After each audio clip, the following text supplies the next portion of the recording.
Thank you so much. I'm so honored to be here with Dr. Horton. Thank you so much for this opportunity. An alum of UAlbany's graduate program in English and creative writing. You are before you take your mask off. No, thank you. Yeah. Okay. So I'm honored to introduce Randall Horton, an alum of UAlbany's graduate program in English and creative writing. Randall Horton is the author of the poetry collections number 289, 128, Pitch Dark Anarchy, The Definition of Place, and the Lingua France of 9th Street. His honors include the Gwendolyn Brooks Poetry Award, the Bia Gonzalez Poetry Award, a National Endowment of the Arts Fellowship in Literature, and GLCA New Writers Award for Creative Nonfiction for Hook, a memoir. He was selected as the poet in residence for the Civil Rights Corps in Washington, D.C., and is currently an associate professor of English at the University of New Haven. Lastly, he's a member of the experimental performance group Heroes Are Gang Leaders, which recently received the 2018 American Book Award in Oral Literature. Horton offers a riveting serial poem in his most recent collection, number 289-128, a critique of the prison industrial complex for which he received the prestigious American Book Award from the Before Columbus Foundation.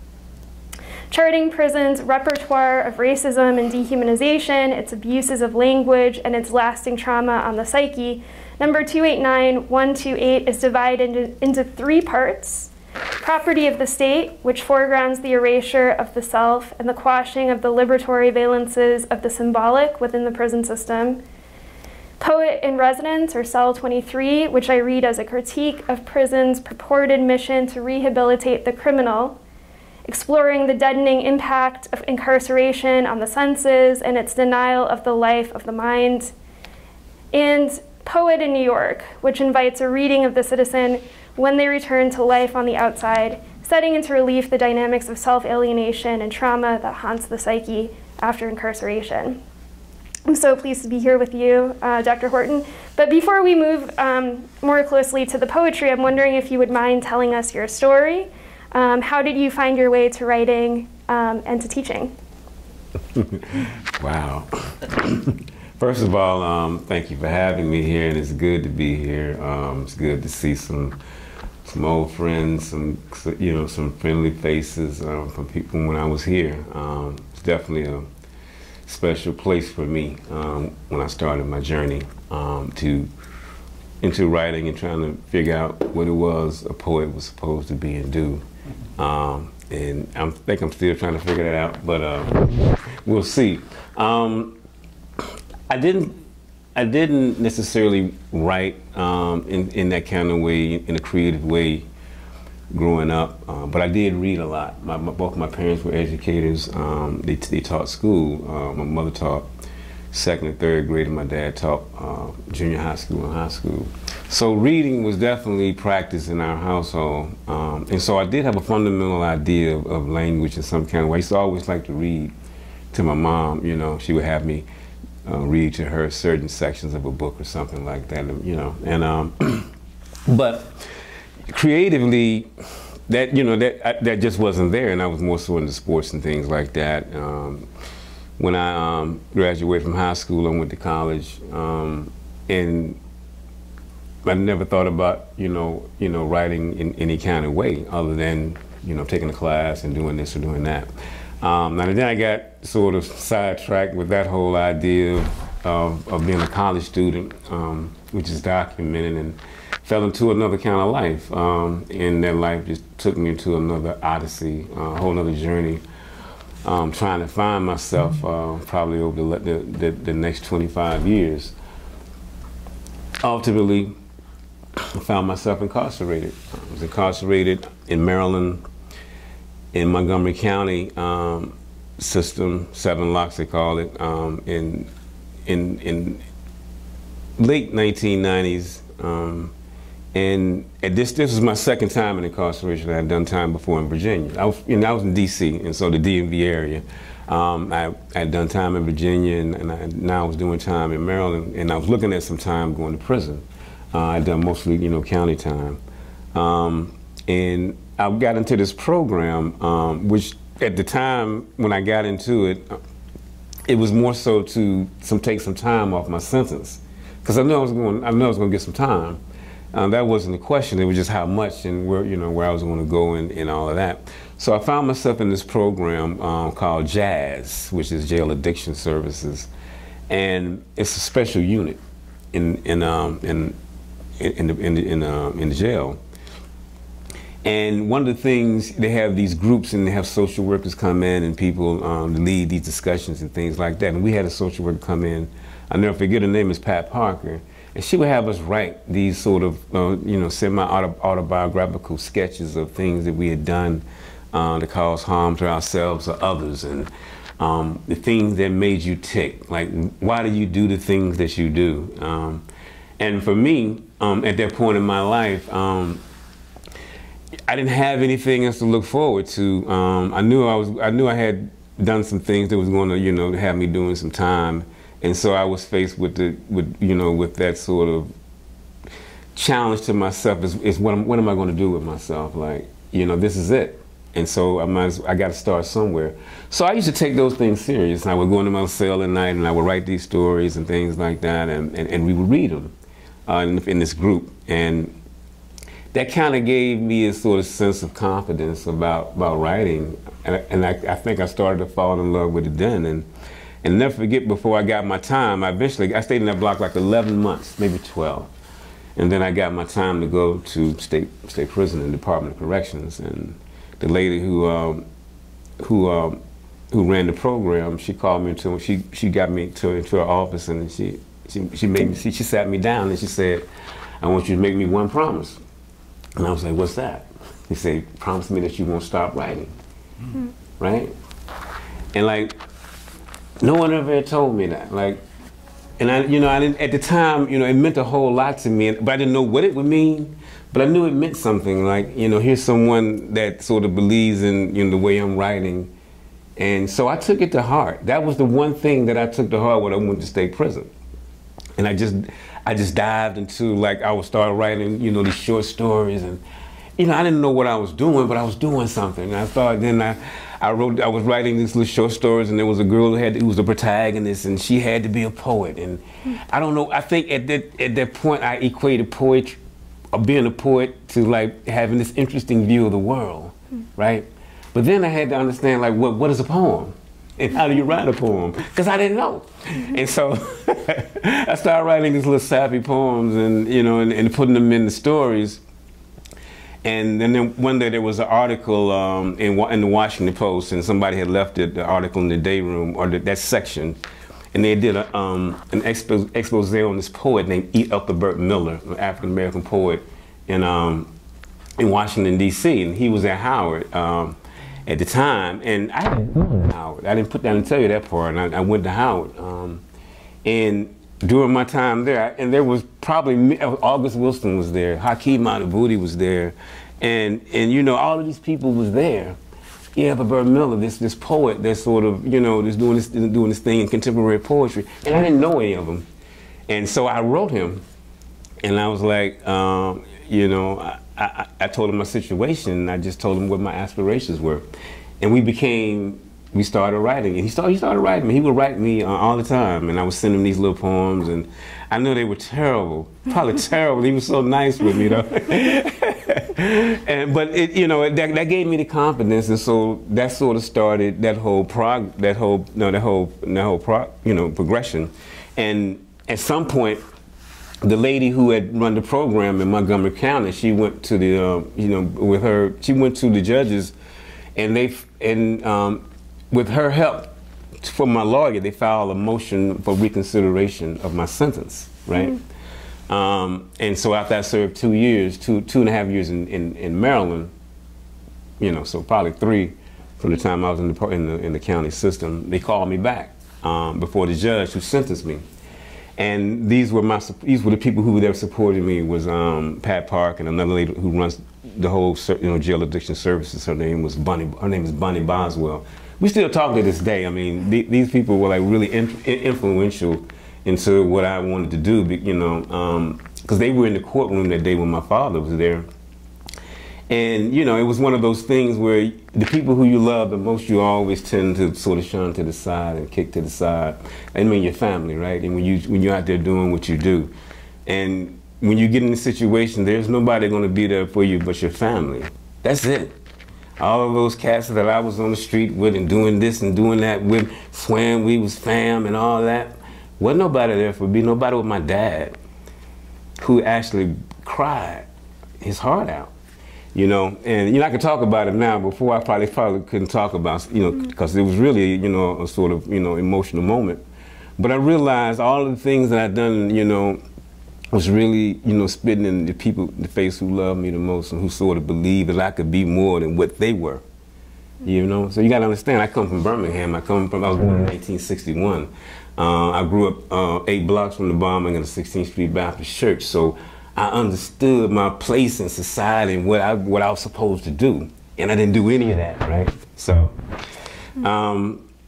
it became that, and so getting back to the, you know, the thing with poetry. So I came back, and like they called me back, and while I was waiting in the unit, somebody, one of the counselors came in and had this tape. It was a deaf poetry jam, and I had never heard of it, but at that time. And then he pressed it. I never forget, he pressed it, and then there was this little 5'3" woman, probably about $135, and the first thing that came out of her mouth was, "They called me skinhead, and I got my own beauty. It is knife scrawl and sword jagged letters. It isn't the way my eyes snap away from the obvious." Patricia Smith, man. Oh my God. Yeah. That sent something through. I could never forget, I was in the unit then, back from where I'd already started, and I was waiting to go before the judge and all this, and I was still writing, and I was like, how did she do that? It messed me up. I want to say something else, but I'm not going to curse. But, you know, and so I can remember that night going in my cell, and I had a little legal pad, and I was like trying to figure out, how do you do that on paper? How do you do that? And so that just sort of like really ignited. I tell Patricia this all the time, like every time we talk about this, because that was my when I went to Covey Conham and got this fellowship to go to Covey Conham and, you know, study poetry. Patricia was like my first workshop. Wow. And so you don't have to tell her that. And so Patricia and Lucille Clifton, but that's another story. Yeah. That's incredible. Yeah. Yeah, so I understand those moments of like complete awe watching Patricia Smith on video. She's just incredible. Right. What brought you to teaching? Was it the influence of your own mentors? Not necessarily, no. I mean, I never thought I was going to be a teacher. I mean, because both my parents are teachers. Me and my sister Pinky swore when we were kids, like, we're not going to be teachers. Like, and she says I'm a traitor. They say you sold out. But no, it's all good. I think, to be honest with you, I didn't know if I was going to teach. I think even when I came to Albany, I didn't know. I promise you I didn't know. It wasn't, like, I wasn't scheduled to teach. I was a Carson felon, so that wasn't one of the things I had to do. But I knew I wanted to, so I asked to teach. You know, I wanted to be in the classroom, just because I wanted to understand what that was, and if I was going to maybe try to get a job, I needed to, you know, that might be something I want to do. I wasn't really sure about that, to be honest with you. It was only when I had my first couple of classes here, I taught a Black Arts Movement class, and then I taught 2 intro to creative writing classes, which was really cool. And I decided, like, this is it. Because, so, you know, they say sometimes you run from the things that you're supposed to do. Like, you know, and so I realized that maybe, you know, the sum of my life, you know, meant that here's the place where I need to be, or the thing that I need to do.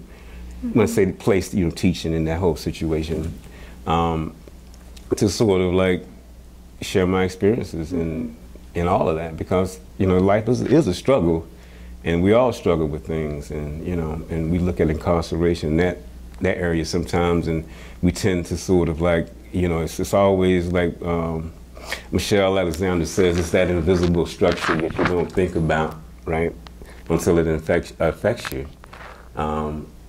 Yeah, so anyway.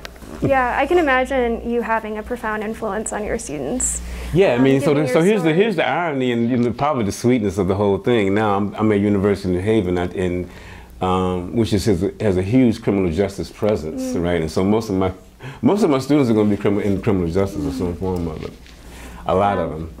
So my thing is, I would rather them see me before they go out into the world, because I think that I put a whole nother face or thing on what they've been taught, right? To sort of perception versus reality, right? The perception of what something is versus the reality of what it is, and you know, sometimes I am something that they can't imagine that sits in front of them. You know, first of all, I'm an African American male. And most of them have never had that as a teacher. We can start there, and then to put that, you know, on top of that, the situation with, you know, with the felonies and things like that, having that entanglement in that past, makes it almost never that you're going to see someone else like me. But you know, yeah, it's interesting.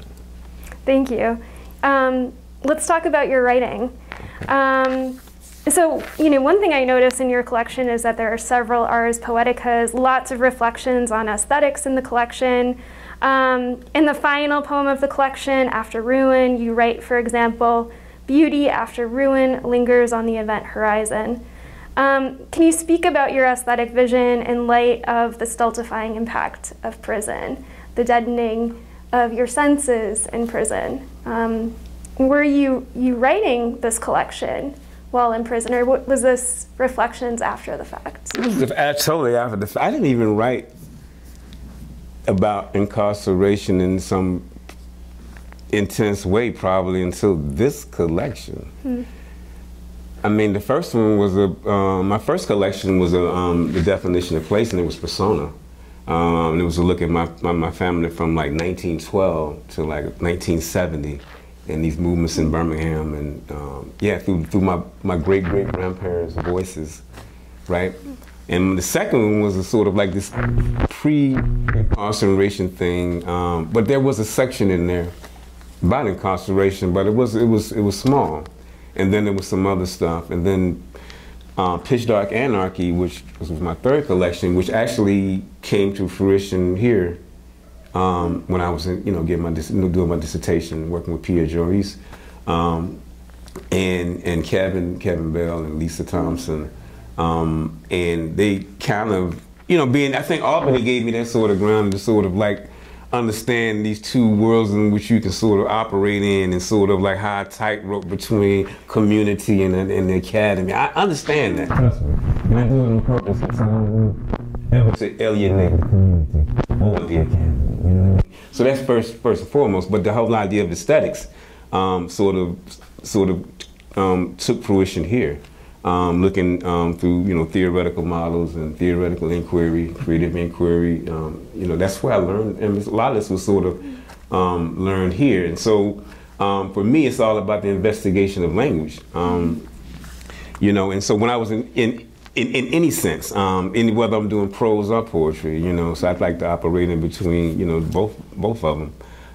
So I'm really about how can that language sort of like investigate, you know, these structures that you're sort of always trying to sort of question, you know.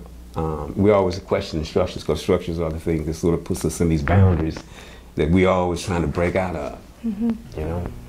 Yeah, I mean, I think about the way in which your collection, number 289128, I wanted to make sure to get the number right.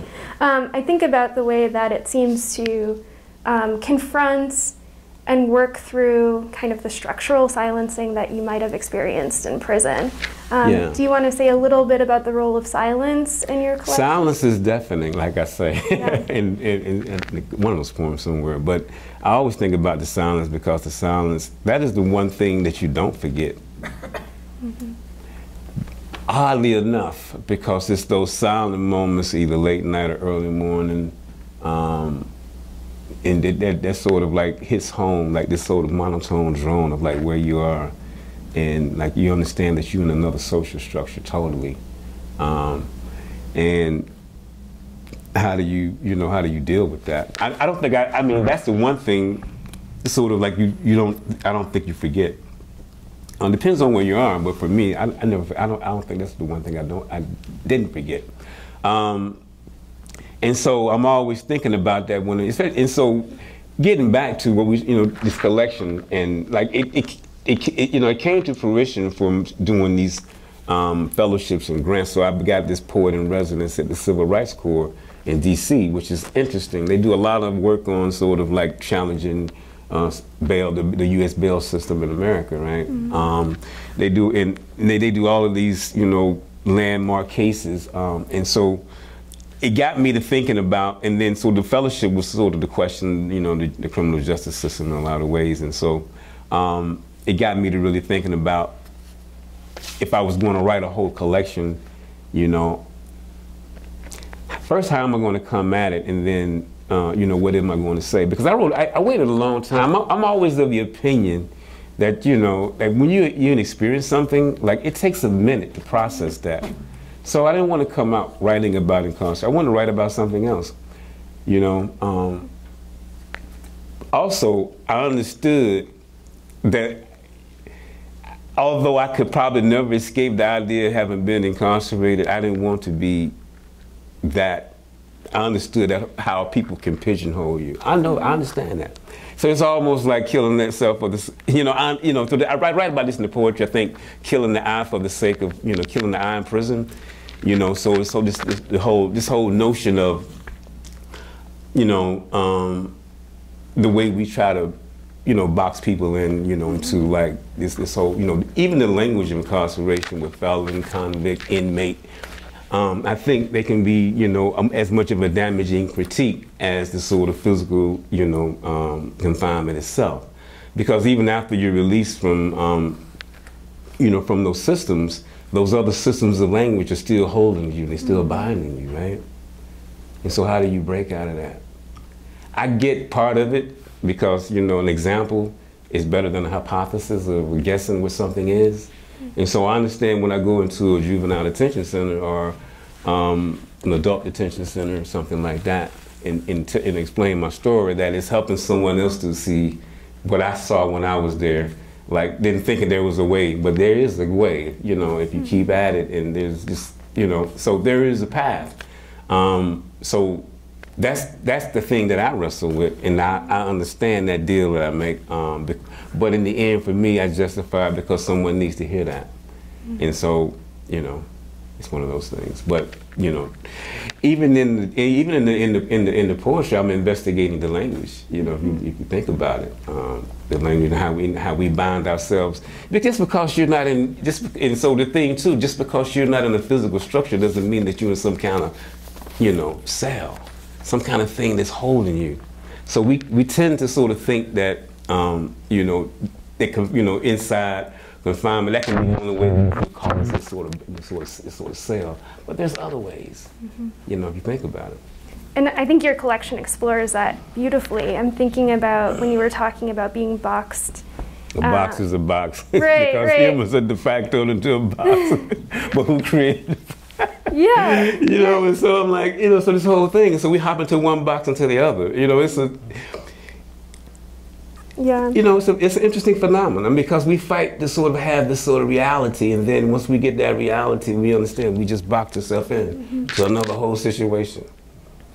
Yeah, it's fascinating. I was thinking about your poem on reflection, right? And there, it seems like you're speaking to the dialectic of prison and the poem as zones of tension between freedom and constraint that shape form. And you say, on reflection, form turns devious inside the box, like anything caged. Right. Yeah. Will you say a little bit more about form in your collection? Well, like anything caged, it's the rebel, it's the renegade, it's the thing that's going against, like Amiri Baraka says, always against what you like, right? And so, I'm always against. I'm always fighting against that some kind of way, as that thing that's created has been realized. Whether it's me as my identity, me as someone being incarcerated. One of these ways that can work. So that's why I wrote that in that way, because those things are interchangeable into whatever box you want to put yourself into, or you don't necessarily. Somebody else might want to put you in that box too, but. So it was important for me to do that. to make it interchangeable, because there's just so many ways. Yeah. Yeah, it's an astonishing poem. Yeah, thank you. Thank you. Maybe this is a good time to turn to questions from the audience. Are there people in the audience that would like to pose a question at this time? Yeah, go. How you doing, Randall? How you doing? I want to hear a little more, because among the many things you've done, you also got into publishing, and I'm wondering, so what got you into, like, you know, you run Willow. Oh, Willow Books, yeah. Yeah, so what got you into that well, corner of the world? It was all by accident. Every last step of the way, I promise you. When I was getting my MFA in Chicago, there was a woman in Detroit. And I was trying to publish poems then, and so she was doing she was running Reverie, which is a literary magazine and a literary journal, and so I submitted some poems, and so she accepted them, and then so she paid us. She paid me like $25 a poem. She accepted 3, and she sent me a check for $75. Like, wow. You know, so this is, you know, I was still young and hungry, right? And it's just like, and I wanted to know people, and I want to know who is she, what is she doing, and so I wrote her an email, and I was like, hey, you know, how you doing? Thanks for the money, blah blah. If you ever need any help, you know, because I wanted to, like, you know what publishing was about, and, you know, maybe get in and on the grassroots and sort of, you know, work that out. And she actually emailed me back and was like, I think it was maybe 2 or 3 months later, and she was like, yeah, I actually need help with this next issue. So I started working with her on these issues. And then I think when I got here, we formed Willow Books, actually. What happened was Kavi Khanum, I guess I can tell the story. They had a poetry contest. I mean, they have an annual poetry manuscript contest, and where they published the winner. Well, one year they didn't have a winner.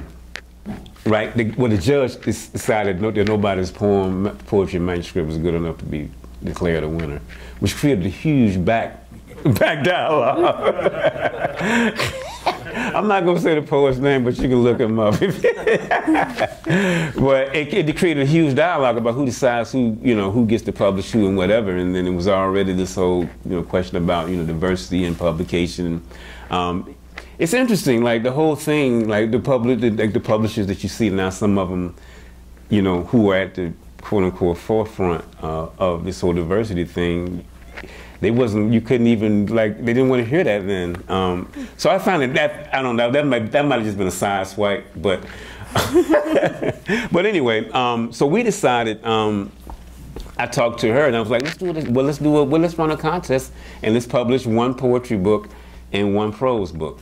And we didn't know, and so and we started our first contest here. And what we did, and what I did was I got, the poets that I knew that had won prizes or whatever, and I got them to be judges. And so that's how we worked. I think we worked together for maybe almost 2 years before we met.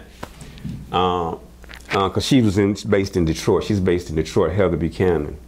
So that's kind of how it started, and then totally by accident. I didn't think that we were going to do that, but we did it.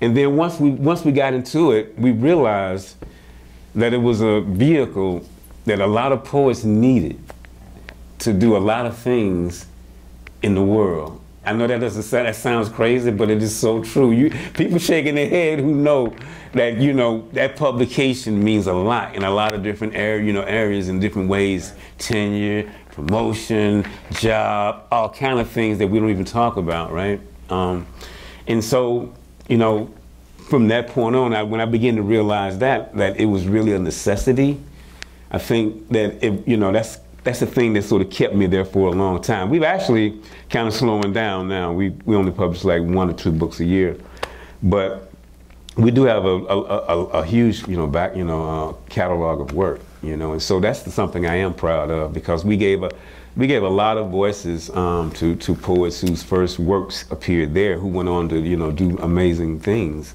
and so yeah.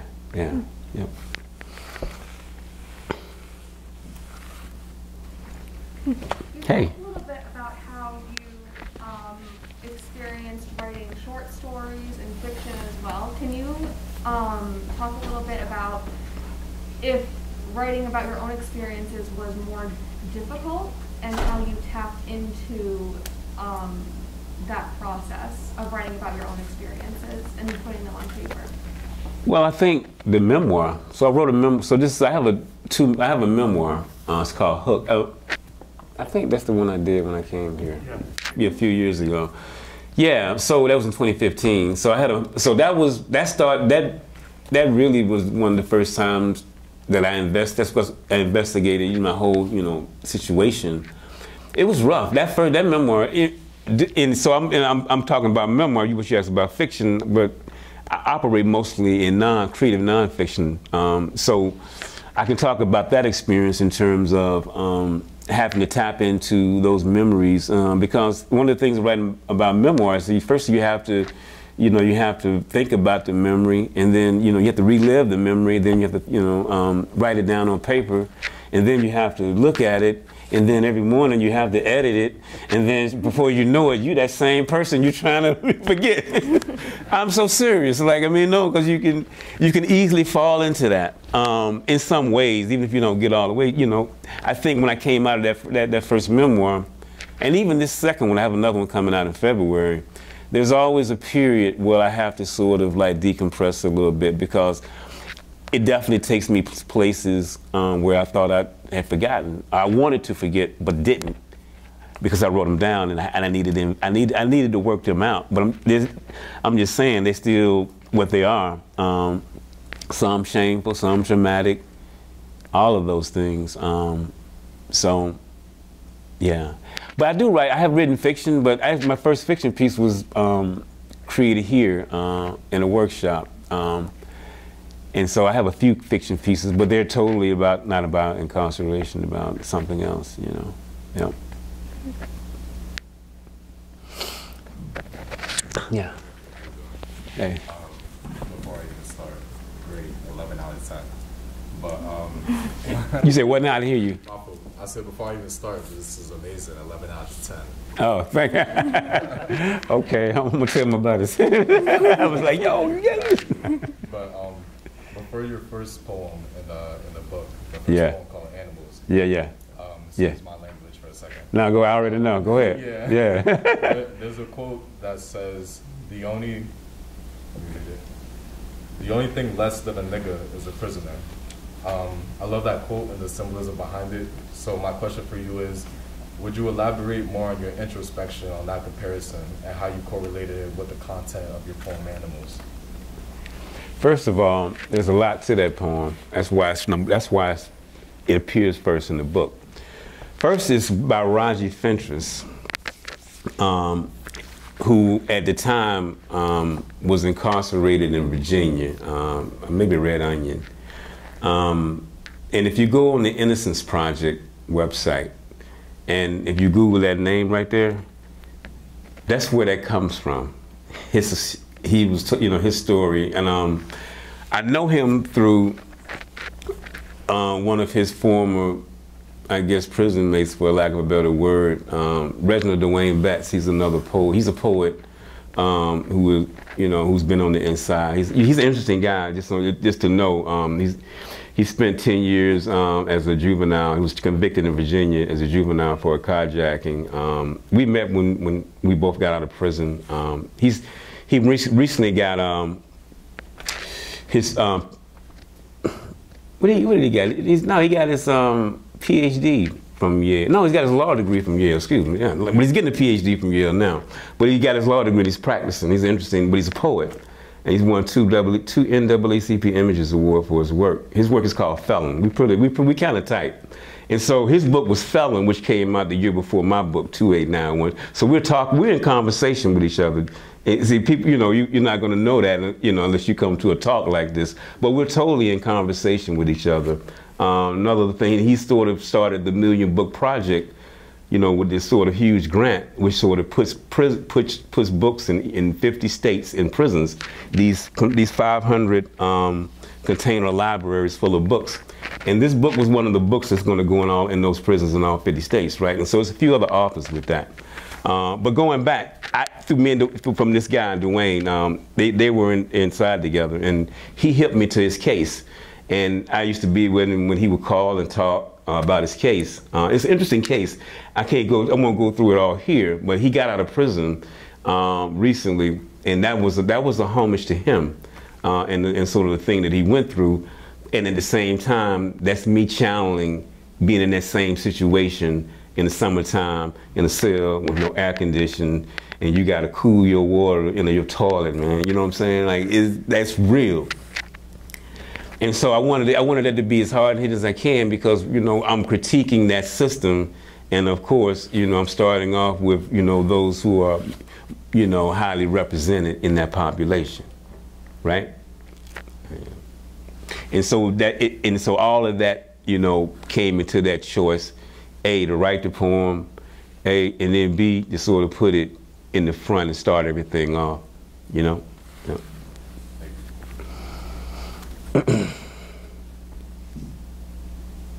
Yeah, come on. Nah, come on with it. Second question. Yes. So you talked about remembering the silence when you were in your room, whether it was morning or nighttime. Would you say at those moments, would those inspire you with your craft, or would they give you a sense of what type of box you were in and allow yourself to view it outside of the box, if that makes sense? I'll tell you this, those moments allowed me to step out of myself and dream. You know, like, I don't think I had ever dreamed of doing anything but criminally minded, you know, from a time of like 18 on, just keeping it real. And it just gave me that sort of calmness to sort of dream and imagine, well, what could I do if I put my mind to it? You know, because by accident I had, you know, done things. I, you know, graduated from high school. I was in college. I made good grades. I dropped out on choice. It was a deliberate decision. You know, at the time I was deciding whether do I want to get a degree or do I want to, you know, like what they were paying over here wasn't what they was paying over here. A dumb, you know, that's an 18-year-old decision. You know what I'm saying? And you know, and so I understood that. I don't claim, you know, that the things that, you know, I did, you know, I should be some great miscarriage of justice. I'm just telling you what happened, you know. But my situation, in which I had to learn as time went on, isn't different from other people who have other things in their lives that go on. You know, yeah, this happened to me, and so that's the silence that sometimes that cloaks around those who have been incarcerated. Their thing rings loudest because it's always known, and you know the thing, you know, it's always that taboo subject, that thing, and you can't, you know. But other people, you know, it's not illegal to be a rotten person. You know what I'm saying? You could just be a low down person and just don't like human, you know, and just be a bad human being. We know those people who just don't have a good bone in their body. I mean, come on, let's keep it real. We do. And if you don't, you're fooling yourself, because somebody, I promise you. And so, you know, but part of that, but I kid, but I'm kind of serious in terms of, you know, how one has to sort of, you know, come out of that, you know, that thing that sort of like, you don't have to be ashamed of yourself. I didn't have to be ashamed of myself. It took me a minute to sort of, I talked about this earlier, it took me a long time to not be ashamed of the things that I'd done around other people who appeared to have their lives in order, when in reality their lives are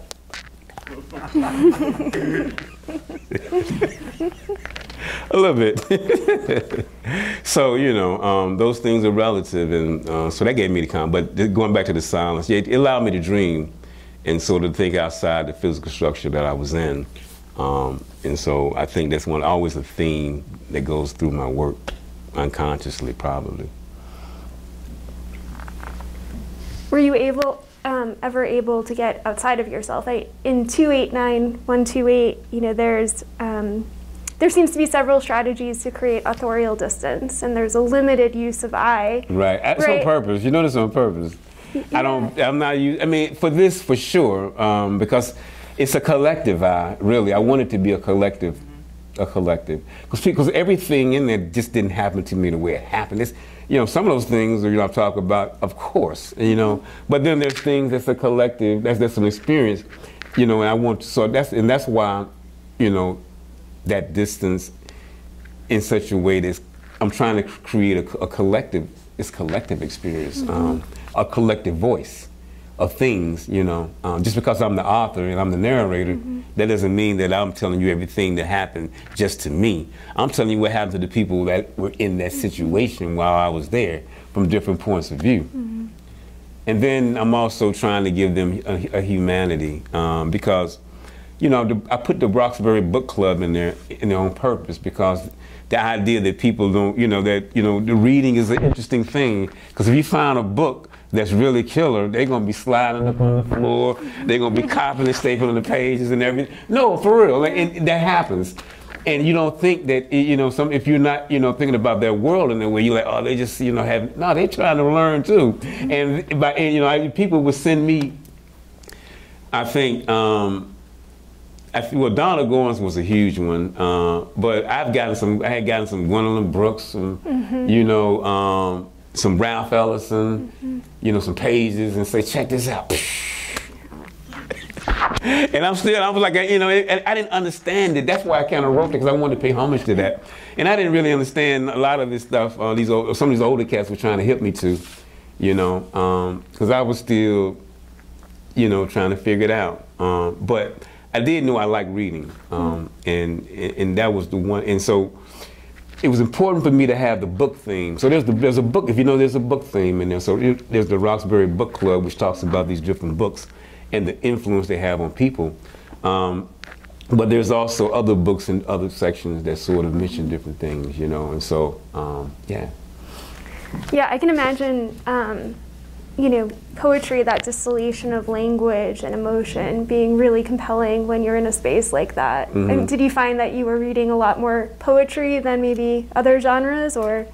No, I wasn't reading more poetry. I was actually reading more fiction. I thought like I said, even though Ethelbert was, mentoring me, I wasn't sure. I thought I was still going to be a fiction writer. I'm telling you, Patricia changed everything. Like, I was like, oh, I got to figure this out. And I went down to this program I was in for 2 years, and I would do these performance poems, because I was sentenced to they didn't let me out. I went to a program for 2 years. And in North Carolina, it was like this halfway thing. And so I was able to, to work and save some money, and I worked, it was this compound of other people who had been court ordered. So I was there for 2 years, and so once I got there, I would write these poems and and perform them in front of anybody who would listen. And so it was interesting. Like we was in intake when I first got there. There was you do 30-day intake in the gym, and everybody's in one room. I mean, in one situation.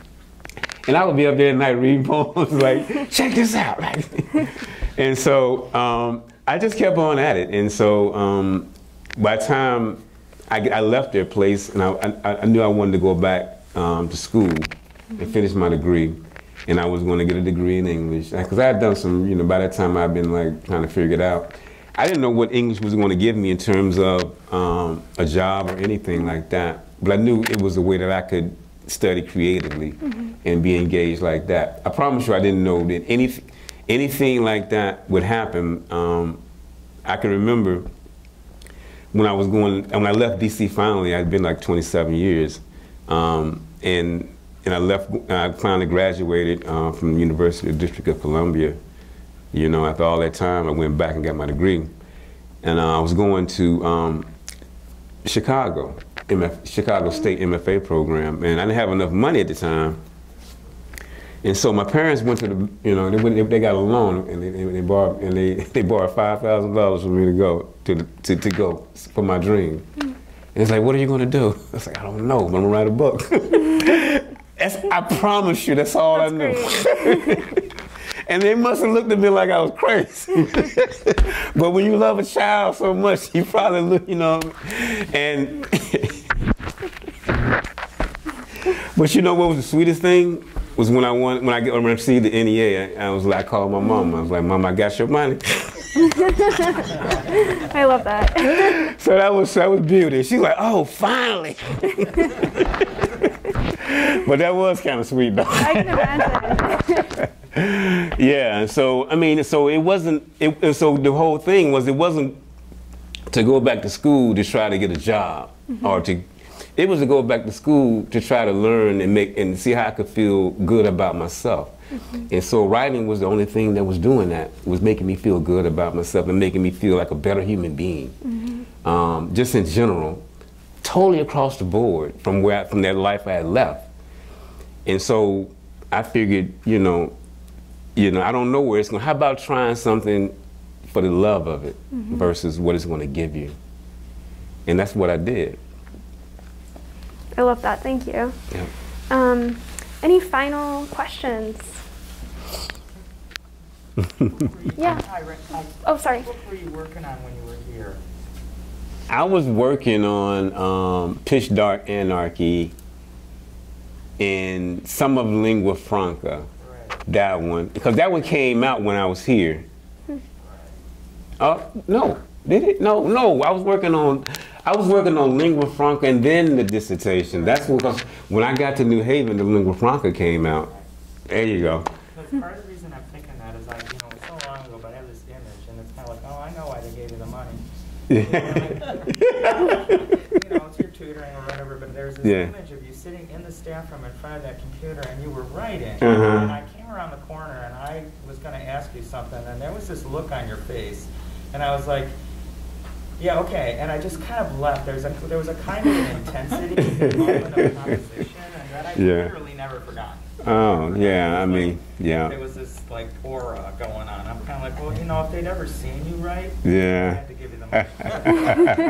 Somebody who concentrates that intensely, because it was really quite remarkable. Yeah, when I was here, it was really about like we talked about, I was here, 3 years, that was it. And I was here on a mission. Like I had got my phone on the front end. There is literally nothing out there that's going to wow me. When I say that, I'm not saying it, boastfully, but I'm just being honest. It wasn't, relationship-wise, none of that stuff mattered. I got it. So I needed to work on what I was going to do and for myself, and then, when I got to New Haven, I think I started easing up and sort of, but I needed this time to be that intense to sort of figure out where I was going to go with my life, right? A different kind of institution to find yourself in a silence. Yeah, exactly. Yep. I saw another hand over there. Yeah. I was wondering what made you pick UAlbany for your PhD program? Interesting. Well, because I got into a couple, and I came here. I actually flew out here, and I met with Pierre. Pierre kind of convinced me to be Pierre Joris at the time, and then he took me around. We had lunch. We went to his house. We had dinner. It was a great experience, and I just felt like because we were from two different places in a lot of ways, but kind of the same place in another kind of way. That I could learn a lot from him. And then, I needed another kind of experience because I had gone to, back to UDC, which was all black experience mostly, and then at Chicago State was all black experience.